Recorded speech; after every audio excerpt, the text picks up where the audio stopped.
நம்ம எல்லாருக்குமே நல்லா தெரியும் ஃப்ரைடே பல்லாவரத்துல மார்க்கெட் போடுவாங்க அப்படின்ட்டு. ரொம்ப நாளா வீட்டுல இந்த ஃபிஷ் டேங்க்ல ஃபிஷ் இல்லாம ரொம்ப கஷ்டமா இருந்துச்சு. வீட்டு பக்கத்துல இருக்க கடையில கேட்டா நமக்கு சரி வரல.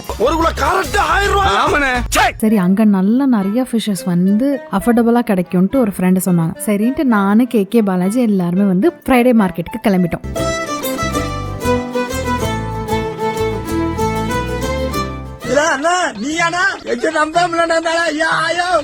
பாத்தீங்கன்னா அங்க ஃபிஷ் மட்டும் இல்ல, எல்லா விதமான பொருளும் இருந்துச்சு. நாங்க 3 பேர் ரொம்ப நல்லா என்ஜாய் பண்ணிருந்தோம். அதுவும் இல்லாம நிறைய ஆன்டிக் திங்ஸ் எல்லாம் இருந்துச்சு. அதுக்கப்புறமா இந்த ஓல்டு சிடி கடைலாம் இருந்துச்சு. அதெல்லாம் பார்த்து கேவும் பாலாஜியும் பயங்கரமா என்ஜாய் பண்ணிட்டு இருந்தாங்க. அந்த கடையெல்லாம் பார்த்துட்டு அவங்க அங்கேயே செட்டில் ஆயிட்டாங்க. அவங்களே அங்கேருந்து கூட்டிட்டு வரதே பெரிய விஷயமா இருந்துச்சு.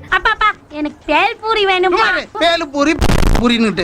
எனக்கு ரொம்ப பிடிச்சது வந்து பெட்ஸ் ஏரியா தான். அங்க எனக்கு பிடிச்ச ஃபிஷ் எல்லாம் நான் வாங்கிட்டேன். அப்புறம் கியூட்டா நிறைய குட்டி பொம்மை, ஃபிஷ் டேங்க்ல செட் பண்ற மாதிரி செடியெல்லாம் வாங்கினேன். அதுக்கப்புறம் நிறைய கியூட் பேர்ட்ஸ் இருந்துச்சு. பார்க்கவே ரொம்ப ஆசையா இருந்துச்சு. அங்க கோழில இருந்து கிளி வரைக்கும் அவ்வளோ அழகா இருந்துச்சு.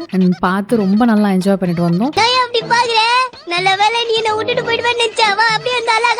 அண்ட் மறக்க முடியாத ஒரு விஷயம், நிறைய சோல்ஜர்ஸ் வந்து நம்ம கூட பேசினாங்க, போட்டோ எடுத்துக்கிட்டாங்க. அண்ட் அவங்க என்ன பண்றாங்க, அவங்களும் யூடியூப் சேனல் வச்சிருந்தா அதெல்லாம் காமிச்சாங்க. ரொம்ப ஹாப்பியா இருந்துச்சு அதெல்லாம் பார்க்கும்போது. ஒரு ஃப்ரெண்ட் மாதிரி வந்து நம்ம கிட்ட பேசிட்டு இருந்தாங்க. மோர் தென் a friend, we are a family. Thank you so much for all the love and care. அப்புறம் பயங்கரமான வெயில் சொல்லியே ஆகணும். அப்பப்போ ஹைட்ரேட் பண்ணிக்கிறதுக்காக ஜூஸ் எல்லாம் குடிச்சிட்டு இருந்தோம். நல்ல ஜூஸா ஒரு 3 கிளாஸ் போடுங்க. அப்புறம் அங்க கியூட்டா ஒரு டேபிள் டெக்கோருக்கு ஒரு நல்ல செடி வித்துட்டு இருந்தாங்க. நான் நினைச்சேன் அது அப்படியே கவர்ல போட்டு தருவாங்க. பார்த்தா அவங்க காஞ்சி போன கீரை மாதிரி ஒண்ணு கொடுத்தாங்க. அதை வாங்கிட்டு வந்து கே இப்ப பக்கெட்ல போட்டிருக்காரு. அதோட ரிசல்ட் என்னன்னு நான் அப்புறமா காட்டுறேன். பட் ரிசல்ட் வருமானு எனக்கு தெரியல சோல்ஜர்ஸ். அப்புறம் எங்களுக்கு தேவையான பொருள்லாம் வாங்கிட்டு நாங்க வீட்டுக்கு கிளம்பிட்டோம். பட் நாங்க போகும்போது வேற மாதிரி இருந்தோம், ரிட்டர்ன் வரும்போது இப்ப தீஞ்சு போய் வேற மாதிரி ஆயிட்டோம். சென்னை சரியான சூடு.